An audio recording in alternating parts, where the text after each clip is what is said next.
Hello and happy Friday. Welcome back for another edition of the Friday Love and Learn. And I look forward to this each and every week as an opportunity for us to connect with educators from across the state and in this case around the country even, as we get a chance to reflect on the things that we loved over the course of the past week, the things that we learned over the course of the past week, and to hear from those that are watching live as well. And so if you are joining us, you can feel free to put comments into the comments box. We can bring those in and interact with you, and I would invite you to do that. And so introductions. All right, we have Misty Roboleski of ESU 17 joining us today. Rachelle Poth, who is an educator, author, speaker, consultant out of Pittsburgh, Pennsylvania, a good friend, joining us today. And Kelly Georgius of ESU 2. So I'm going to take a quick moment to let each of you introduce yourself, talk about your role in education, and help the folks that maybe aren't familiar, with you and your background to know a little bit more about you. So we'll start with Misty. Okay, hi, it's great to be here. I was an elementary and middle school teacher for 11 years, and I loved it. But one of my good friends and also an educator, she said, I think you'd be really good at being a school psychologist too. And I was looking into what else I wanted to go into. I was looking to do a master's degree or something. And so I looked into the program and I kind of fell in love with it because I'd always had those interests anyway. And so over the course of a few years, I kept teaching. I became a school psychologist, and this is my 4th year as an ESU 17 employee. And I kind of wear many hats, as many of us do. I am a school psychologist on certain days of the week, and I also am an instructional coach. I am in charge of our ILCD, our MTSS process. I do a lot of work with PBIS. And so I love my job for all of those reasons because there's such variety and I still get to be around students. So yeah, that's just a little about me. I bet you're never bored. I'm never bored. I like to not be bored. Oh, for sure. Well, and I'm grateful to Rachelle for joining us. Rachelle's a good friend in education, I'll just say, and someone that I've gotten a chance to learn a lot on StreamYard, which is a program that we're obviously on right now, and a number of other things through some live shows that we've had a chance to be a part of. So welcome. Rachelle, do you want to give your introduction? Yeah, so thanks for having me from all the way across the country here to join in. Love technology for that purpose, but yeah, so currently I do a lot of different things. I like to stay very busy, especially when it comes to education and learning and connecting. But my official role is a Spanish and STEAM teacher at a school right outside of Pittsburgh. So I teach all levels of Spanish, also an 8th grade course called STEAM, What's Next in Emerging Technology. So that's really awesome for me because I think back to when I was in 8th grade and how little tech we had. Although we had tech, we were like, wow, it's amazing what they have now, the conversations that we have. So we cover a lot of topics, basics like digital citizenship and things that they need to know, and then go into like artificial intelligence, augmented virtual reality, which are some of my favorites. So I've also taught French, and then I am an attorney and a consultant and author, love to write, just anything related to education and learning, like I'm all in. So glad to be here with all of you today. So thanks for the invite. Yeah, and just keeping that thread of we're all busy, right? I know you're always invested in a lot of great work and yeah, keeping things moving forward. Kelly, yeah, give us a little introduction. All right. Well, like Misty, I was a classroom teacher for 9 years, and then I worked at the University of Nebraska at Lincoln as a full-time grad student for a couple of years, teaching classes, doing research. And then a couple of years later, I started at the ESU. So my primary roles are very busy, but also I do a lot with math. I do a lot with MTSS.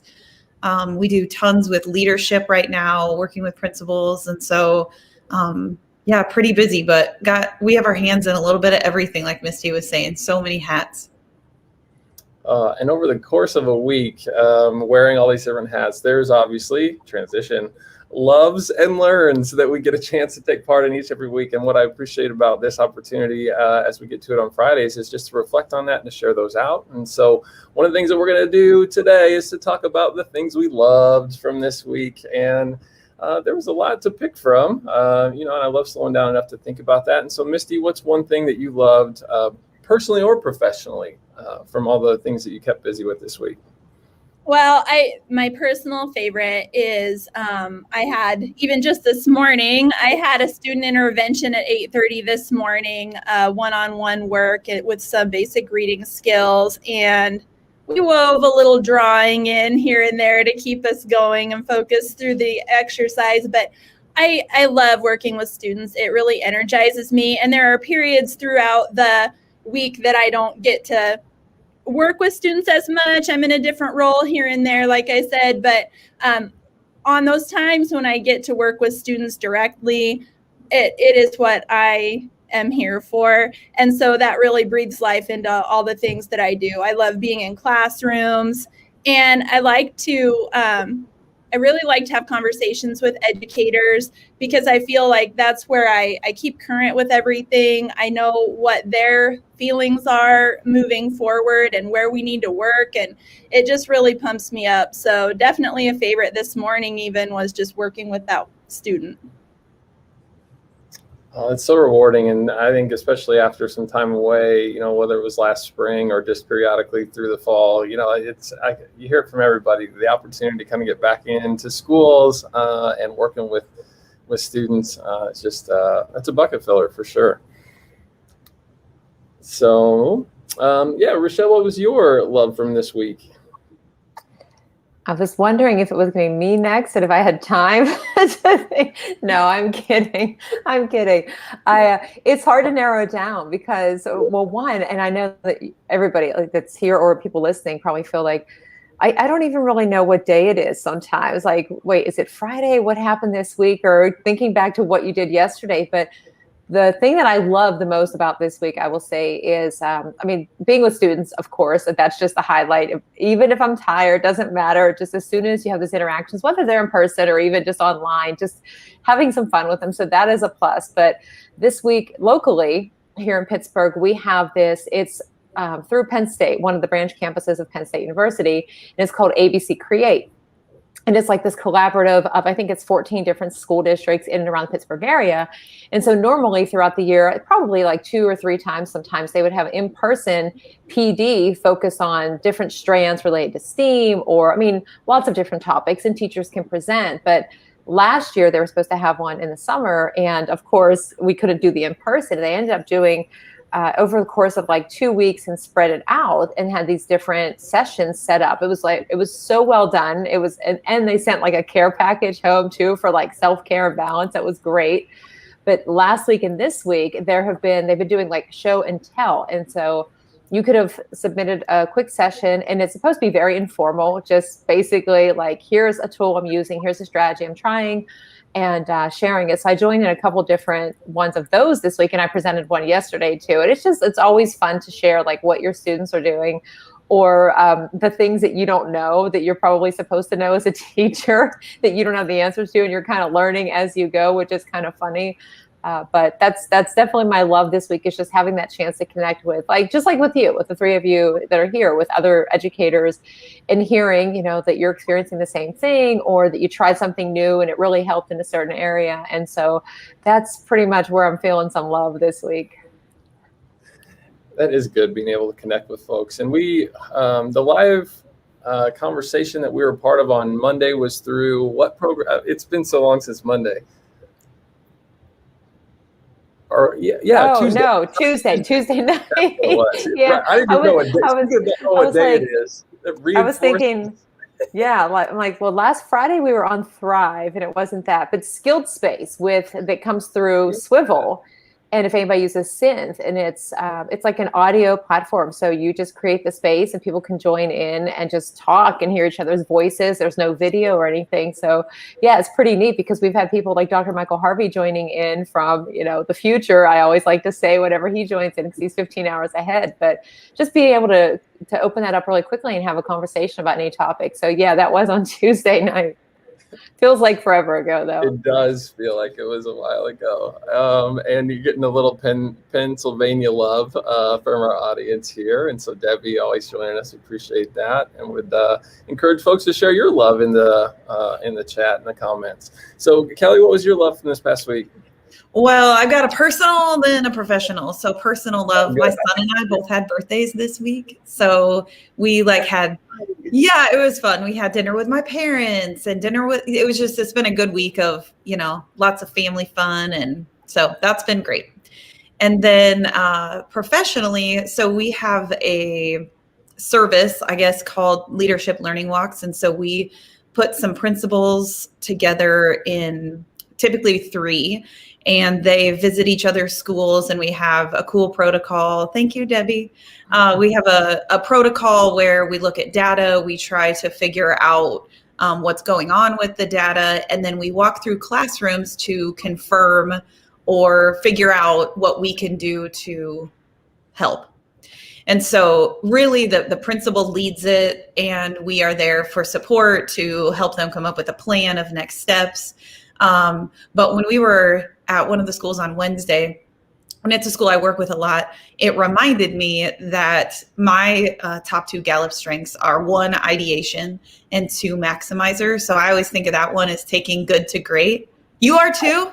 I'm an ideator, and I love it. That's like one of my favorite pieces of all that. Yeah. That I feel like I can bring to this so someone at this thing said, I love having Kelly here because she always has good ideas. And I'm like, that's because it's my strength. That's what I do. I love kind of coming up with we're stuck here and how do we kind of move past that? And then maximizers taking good to great. And so our schools are already good and they're great already. And so just kind of helping them move forward. So that's my love for this week. That's super cool. I would ask Misty and Rachelle, do either of you know your kind of Gallup strengths, or those go by Myers Briggs, or is that? Yeah, woo is in my, I'm one of our 2, I think, woos at ESU 17, and it gets referenced quite a bit. So I identify with that. And so, but I also have achiever and communicator in there. So a lot of things that I get to use every day. Those would be some of mine. Yeah, so they say your top 10 fluctuates.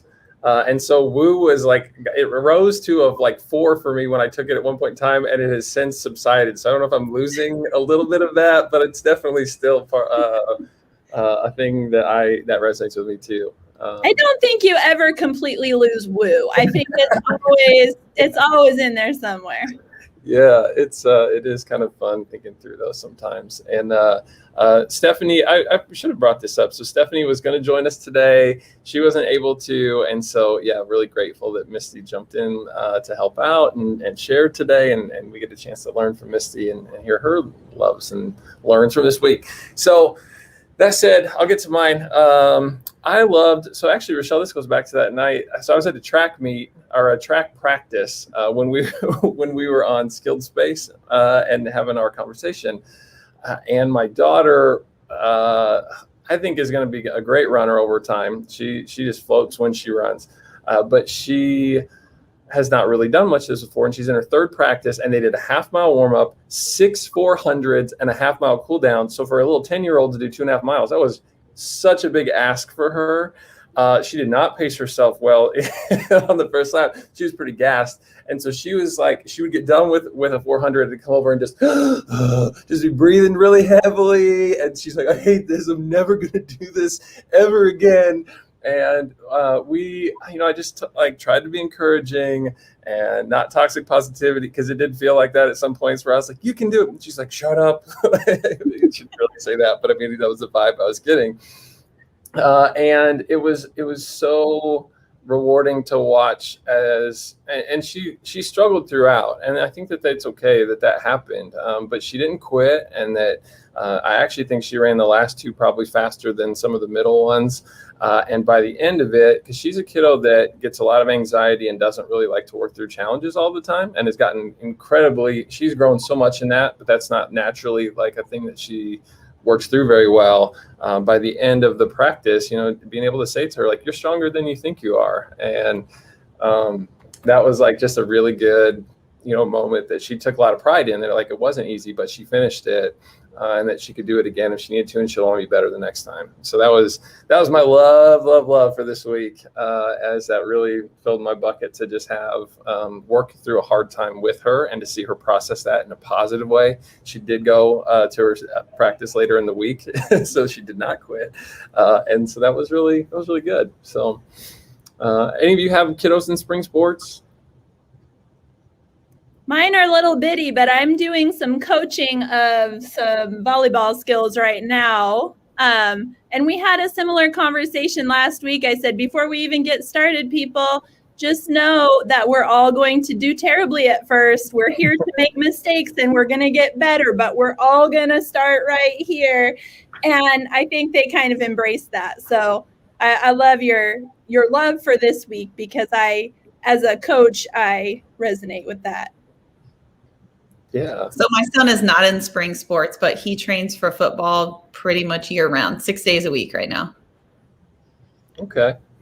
Yeah. Well, and even if we're coaching teachers too, I think that there's just that healthy struggle that sometimes that is hard in the moment to navigate those conversations, but it's really healthy in the long run for folks. So that said, we're going to pivot to the learn from this week. And so sometimes it's really hard to separate these two. We love the things that we learn, and we're in positions to learn a lot from all the things we're invested in. And so, Misty, what's one thing that you learned over the course of this week? I don't think that teachers, they just don't really realize all of the outstanding things that they really are doing throughout the day for kids. When you have those conversations with teachers, they're like, oh, I don't know if they're making the progress I want them to, or I feel like I didn't do enough in this area today or for this student today.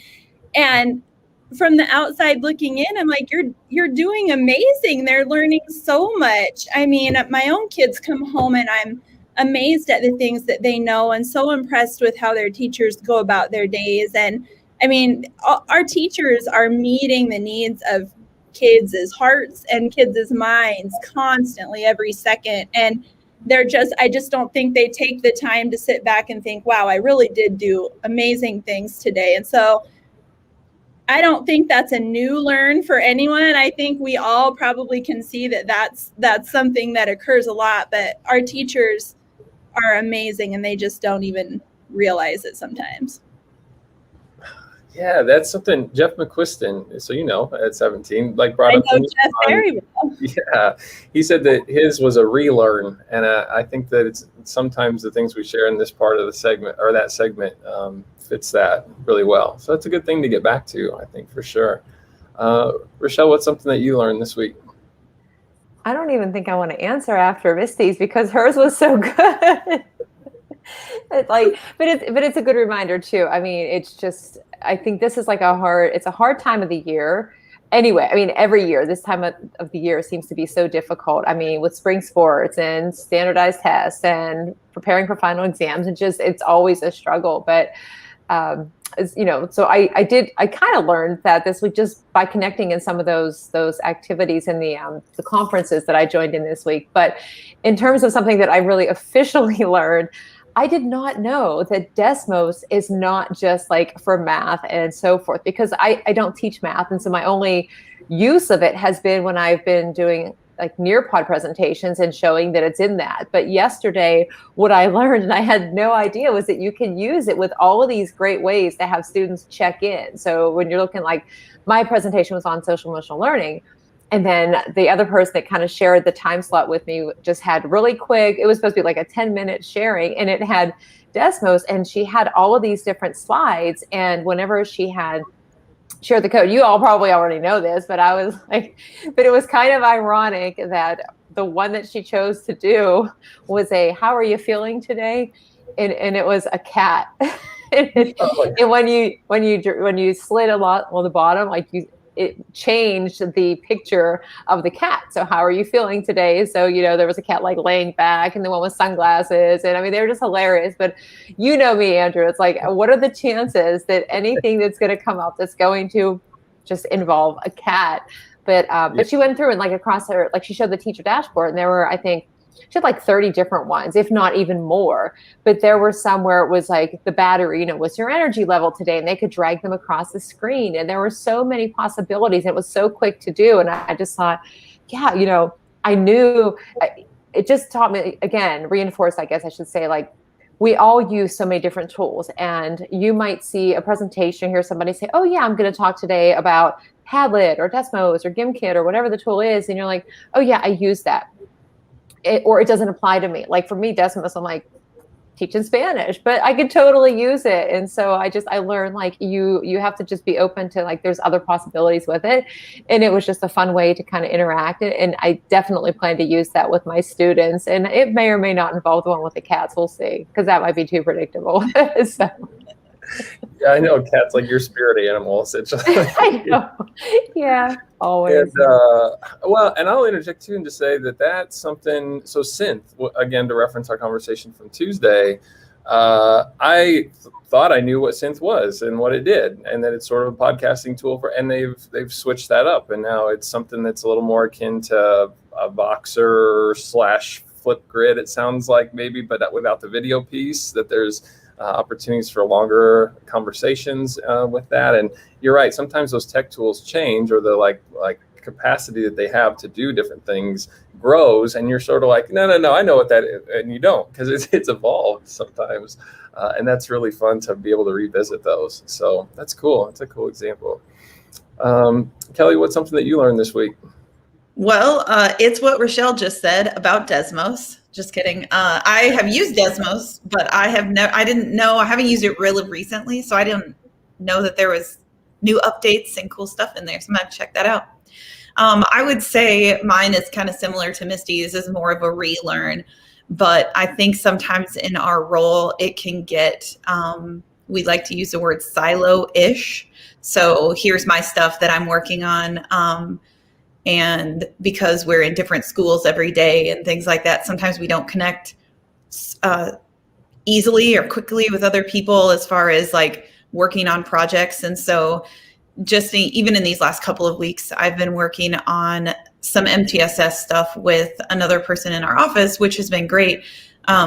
We've been doing so much academic, and we have a grant to work on SEBL as well. So really integrating those together. And so I guess teamwork is kind of my relearn, like really making an effort to, whether it's Zoom or in person, to get with those people and, the old two heads are better than one, and just get some stuff knocked out and done that will help our schools. That's really great. That's something that, I don't know, in this role, it's nice. I feel like my job in part is to try to bring people together and to try to keep us from being in our silos too much, in the teamwork and collaboration, because there's just incredible people across Nebraska and around the country that are all just doing great work, and it's always fun to connect with them and learn from them, and try to share out some of their things that they're invested in. We did get a comment here from Jackie, and so Jackie, thanks for joining us. I agree. Kelly's been great to work with. I'll share this and say too that mine's gonna be about a podcast, but I can already say that. So Kelly and I recorded a podcast on math, which was awesome and really fun. If you're into, it was fun. Like math talks, number talks, whatever you want to call it. I know I bring this up because Jackie actually led a session, or facilitated Joe Bowler leading a session on math talks. Not too long ago, and Rachelle and I recorded a podcast not so long ago. Misty, we're gonna have to get on this. We're gonna collaborate at some point. But my learn for this week was actually from the podcast. We're going through, and I've mentioned it a number of times on this show. ISTE plus General Motors has a program or like a cohort set of modules where you get to go through, and we've been working on artificial intelligence in education and learning more about that. And our coach is Dr. Helen Crompton. She's brilliant and does a lot of work in that space. And Rachelle, you took that course yourself, right? Previously, I thought we had talked about it. Yeah, it was. I took it when it first came out. I was like in the first group with it, and I have like my book, my teaching AI book is like right here over the side. It's a great course, and Helen is great. Yeah, and we've learned a ton. We're getting to the point where we're about to put together kind of our capstone project. And so I felt like at this point that I would at least not embarrass myself in the conversation enough to invite her onto a podcast and maybe have something to talk back and forth about. And it was terrific. I really appreciated having the opportunity to learn really what's going on right now in places. And I think this gets back to Misty's point from earlier, that there's amazing work going on sometimes that we're not even aware of, that it's great when you kind of get that sense of, wow, like there are major things moving forward. And so I would, this is not an act of like podcast promotion. I just think the conversation was terrific. So check out that conversation from this week. And we'll see, we got Jackie. Okay. And this would be that, okay, Limitless Mind. This is Joe Bowler's books about more than math. Okay. And that's good to know that as well. And we'll mention this as well. Also, the Sora app that we have for our organization, where you can get books to listen to, that has been added. It's my understanding, at least. So you can check that out through Sora. So a lot there, a lot of loves, a lot of learns. It's Friday. Got to appreciate that, right? And so I hope that everybody has a terrific weekend. Thank you to Misty, to Rachelle, and to Kelly for joining us. And we just hope everybody has, like I said, a great weekend, a great next week. Thanks for sharing, and we'll see everybody soon. Thanks. Thank you.